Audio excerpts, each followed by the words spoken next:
Yo, what is going on, everyone? My name is Nick, or the Notorious Fantasy, and in today's video, I'm bringing you guys Week 8 quarterback rankings for fantasy football in 2020. In this video, we are going to be going over my top 20 quarterbacks for week number 8 of the 2020 fantasy football season, and we're going to discuss why I have them ranked at each spot, obviously, for this week. So before we get into it, I'd like to ask that if you do end up enjoying at any point inside of this video, to please make sure to hit that subscribe button down below, because not only is it free, I put out content every single day to help you guys win your 2020 Fantasy Football Championship. And before we get into it, I'd like to give you guys a quick word from my friends and my sponsor over at OverlayDFS.com. OverlayDFS.com is my favorite way to play daily fantasy sports. It is the easiest way to win as well. All you have to do is go on OverlayDFS.com and head your way to the matchup shop for NFL, and it is so simple to win. All you have to do is pick any single matchup here that you like. There are a million matchups that you can pick any given week. You select one, and you pick the player plus or minus the spread. So would you rather have T.Y. Hilton minus 1 point or Zach Pascal plus 1 fantasy football point? Would you rather have Kenny Golladay minus 2.5 or DeAndre Swift plus 2.5? And you could also do a parlay just like you can do on other sports betting. It's pretty much like sports betting, but just with fantasy football. It's so easy. You guys do so much research every single week to dominate your 2020 fantasy football league. So why not win some cash as well on OverlayDFS.com? And we are back. Let's get right into it. Week 8 quarterback rankings for fantasy football in 2020. We begin with quarterbacks 1 through 10. At number 1 this week, we have Russell Wilson going up against the San Francisco 49ers. Regardless of who you think is going to end up winning this game, at the end of it, we all know that this is going to be a relatively high-scoring affair between two teams with not the greatest defenses. Obviously, the Seattle Seahawks defense sucks some fat hog, and they let anyone score on them, and that's the reason, that's their biggest flaw, is pretty much that their defense sucks so bad that Russell Wilson really does have to put on his chef hat and be like Ratatouille up there and cook it up so that he can score some fantasy football points and some real-life points so that their team can win the goddamn game. And here up against the San Francisco 49ers, they're going to be able to score as well. Now, maybe it's not through the passing game, but it's a lot due to their rushing ability, but they're going to be able to score some points as well. And Russell Wilson's going to have to fight tooth and nail to win this game, and I think that Russell Wilson is the number 1 quarterback on the week. He's pretty much the number 1 quarterback every single week due to how good this man has been and how safe and reliable he has been thus far this season. At number 2, we have Aaron Rodgers, Mr. Discount Double Check, going up against the Minnesota Vikings. The first time these two teams played, Aaron Rodgers bent the Minnesota Vikings defense over a table.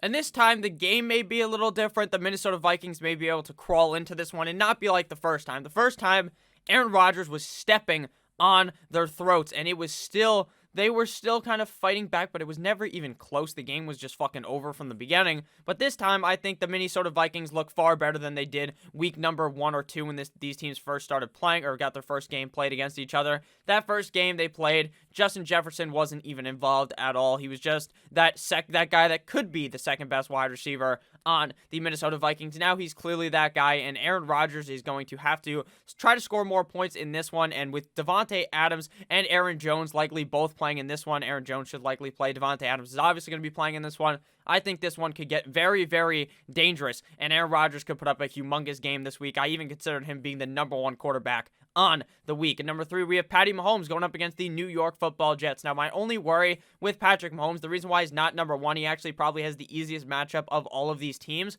or all of these quarterbacks going up against these other teams, is because they may end up pulling him halfway through the game. They could be up by a zillion on the New York Football Jets and be like, you know what? I don't want to get Patrick Mahomes hurt. We saw last week, Patrick Mahomes didn't play all that good, even when they absolutely cock-schmacked the shit out of the Denver Broncos. Why was that? Because the special team stepped up, because the defense stepped up and was scoring touchdowns.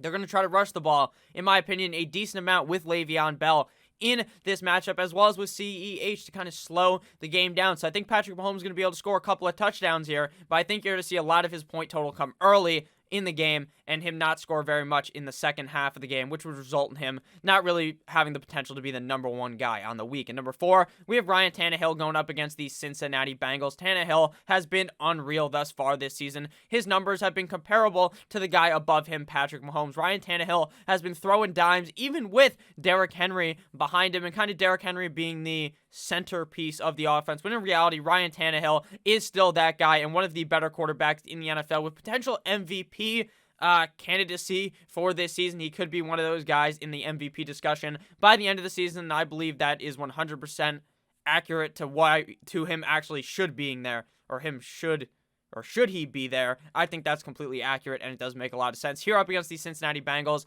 this is an amazing matchup for Ryan Tannehill to get surgical on the defense and read it like a Dr. Seuss book and slice it open like his name was O.J. Simpson. So I love Ryan Tannehill in this matchup. At number 5, we have the GOAT Tampa Bay Tom Brady going up against the New York Football Giants in the Meadowlands in New Jersey. So the reports are now that all games are good to go. The Giants are apparently fine.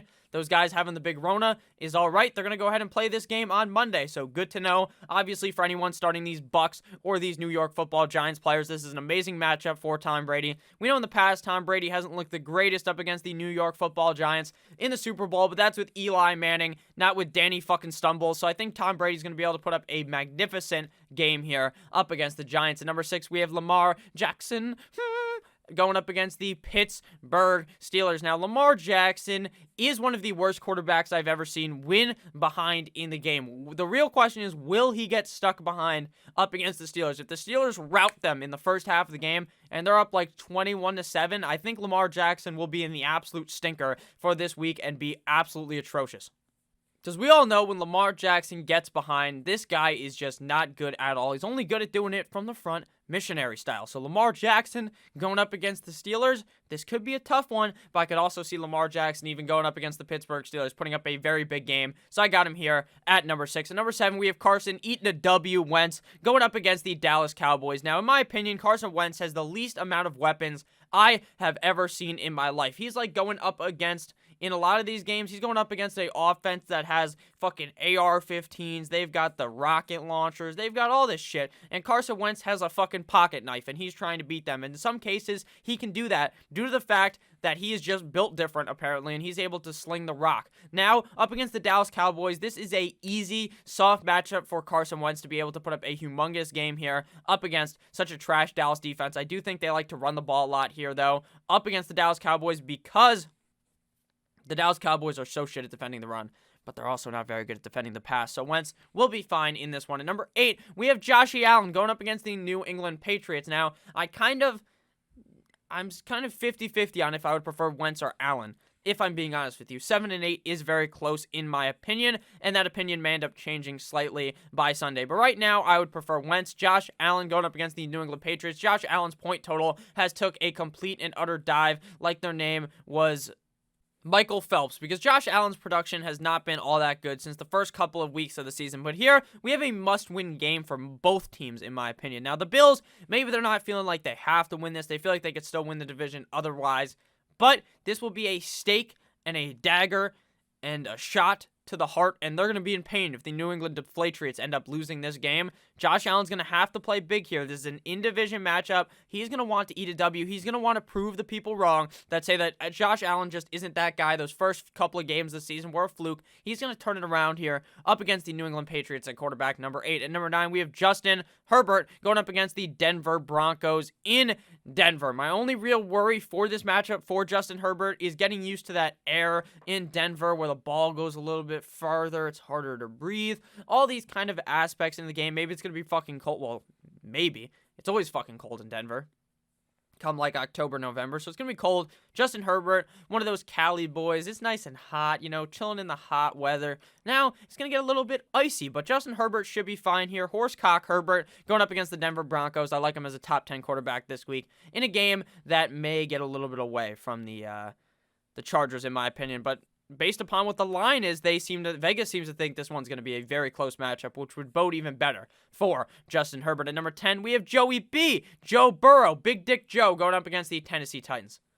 Going up against the Tennessee Titans is definitely not a soft matchup, but it is a matchup that Joe Burrow will be able to get his hands around and take advantage of. This is going to be a decently high-scoring game. Joe Burrow has never really fallen out of a game, except for up against the Baltimore Ravens in his second ever NFL start, or his third ever NFL start. He just got bent over by them, but at the end of the day, that's the difference between an amazing team, or that's the difference between Joe Burrow, I would say, a couple weeks into his NFL career versus Joe Burrow now, right? We're halfway through the season. Joe Burrow's really in the thick of things, and he has shown us that he can claw back in these games up against pretty solid teams. And here up against the Tennessee Titans, I expect Joe Burrow to be in this one a decent amount of the game and be able to put up a whole lot of points here for your fantasy football team. Now on to quarterbacks 11 through 20. So if you guys have ended up enjoying thus far and you want to make sure to hit that subscribe button down below. At quarterback number 11, we have Matty Snapback going up against the Indianapolis Colts. Now this definitely is a tougher defense for Matthew Stafford. Matthew Stafford hasn't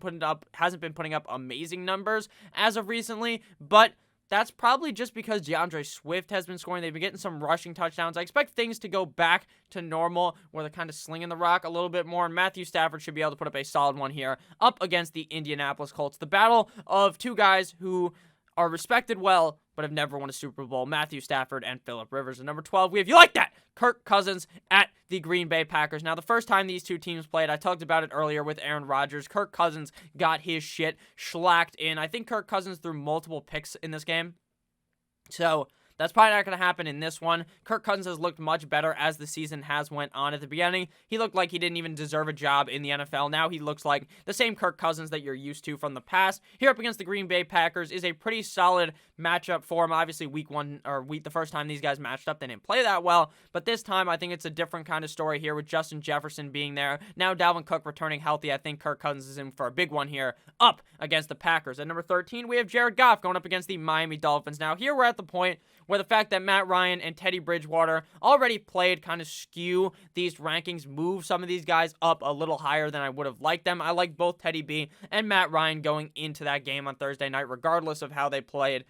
I feel like almost everyone saw that as being a big matchup for both of these guys. Coming in at 13, Jared Goff up against the Dolphins. I don't know if I love Jared Goff on a weekly basis because it's so confusing to figure him out. He either comes into the game scorching hot, dissecting a defense like he's in a fucking high school laboratory dissecting a frog. He's looking like Aaron Rodgers out there. He's looking like Patrick Mahomes out there. And I'm not saying he's as good as those guys, but he's on his A game. And then there's other times where he's out there getting a fucking D for your team, right? Or maybe even an F. He's playing like Mitch Trubisky, Mark Sanchez, playing like one of the worst quarterbacks, Derek Carr's brother, David Carr. That's what he's looking like. So you either get one or the other. In this one up against the Dolphins, I expect a decently high-scoring game where Jared Goff's going to be able to perform. So I like him here at quarterback number 13. At 14, speaking of David Carr, we got Derek Carr going up against the Cleveland Browns in Cleveland. I expect this one to be a relatively high-scoring game as well. Thus far this season, we really haven't seen too many dominant defenses, and I think that the Raiders don't really have one. I don't think the Cleveland Browns are super dominant. Obviously, they have Myles Garrett, the guy who fucking ripped his helmet off and put Mason Rudolph in the dirt last year. I think Derek Carr is a talented quarterback and does have the weapons around him to get those big scoring games for fantasy football. I don't love him this week, but I do think if we see a higher scoring matchup here, both of these quarterbacks could do well. I do prefer Derek Carr, though. Speaking of the other quarterback in this game, at number 15, we have Baker Mayfield going up against the Las Vegas Raiders, and he might wake up feeling dangerous this Sunday.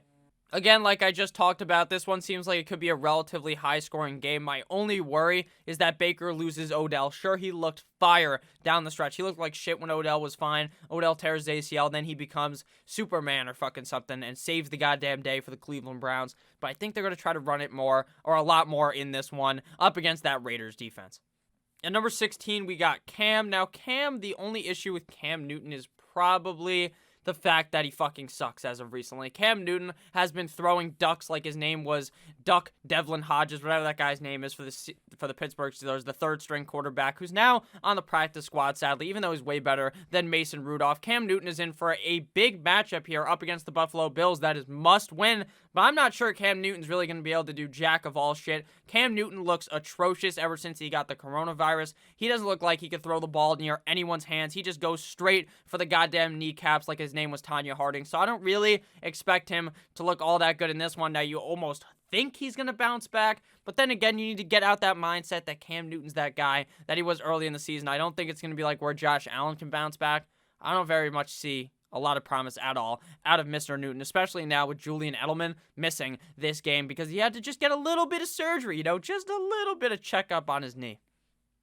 Just a little bit of surgery, That's how they worded it, which is kind of crazy. At number 17, we have Jimmy G. Jimmy Go Up. Jimmy GQ. Jimmy Pornstar going up against the Seattle Seahawks in Seattle. Now, again, I talked about how I think this game is going to be a back-and-forth affair between Russell Wilson and Jimmy Garoppolo, but I don't necessarily think Jimmy G is going to do a whole lot of dicing up that defense, hitting them with the good old knife like their name was Gordon Ramsay. So I think that they're going to try to run the ball a decent amount, but with the fact that a lot of the running backs are hurt, Maybe we see a big Jimmy G game, so I got him here at 17, but I don't expect a whole lot out of him. At number 18, we have Big Ben Roethlisberger going up against the Baltimore Ravens in Baltimore. Now, I very much well expect the Steelers to win this game, but I think they're going to try to run the ball a decent amount with James Conner. I think the wide receivers will be fine. I'm just not too sure we see a bunch of passing touchdowns from Big Ben in this matchup, so I got him here at quarterback number 18, and Big Ben typically plays a lot worse away versus at home. If this was at Pittsburgh, I would expect a much bigger game out of Ben. At number 19, we have Drew Brees going up against the Chicago Bears in Chicago. Now, if I'm being honest with you, I don't know about Brees anymore. Without Michael Thomas, I don't think I could trust him here up against the Chicago Bears. That's why he's at number 19. Allegedly, it's supposed to be windy as fuck in Chicago where they're playing in this game. Going to be cold weather. Drew Brees' first game outside of a dome this season. So that doesn't really sound good, to be honest, to me, to a guy who doesn't seem like he has the power, the arm strength, the kind of precision that he's had in the past. So I don't really like Drew Brees at all this week. Coming in at number 20, Mr. Irrelevant, but my number one guy, my favorite quarterback in the NFL, Miami Dolphins quarterback Tua Tagovailoa going up against the Los Angeles Rams in his first ever NFL game. Now, I got him at 20 here because I don't expect too much out of him. Playing up against Aaron Donald, playing up against Jalen Ramsey. This is a scary matchup, but you know what? It is a fun one, and I like him a lot more. I feel like he has a lot more potential than the other guys that you could potentially slot here at number 20. Phillip Rivers, right? Nick Foles. All these other guys could be quarterback 20, but I just don't feel like they're going to be super fun to watch, and I feel like they're not going to be able to have that elevated point total that Tua has. Sure, they're probably 50 times or 100 times safer, but I think Tua has the potential to put up a big game, whereas I don't really feel that out of those other guys that are below him, so that's why I got Mr. Tua at quarterback 20 of the week, and I think, just maybe, he could be a top 14 quarterback going down the stretch after he plays a couple of games this season, first ever game in the NFL, up against the Los Angeles Rams. So thank you guys all so much for watching this video. Again, if you ended up enjoying, make sure you hit that subscribe button down below. Make sure you guys check out overlaydfs.com. Link down below in the description. I love each and every single one of you guys. Can't wait to see you guys later in another banger of a video. So have a great rest of your guys' day. As always, goodbye!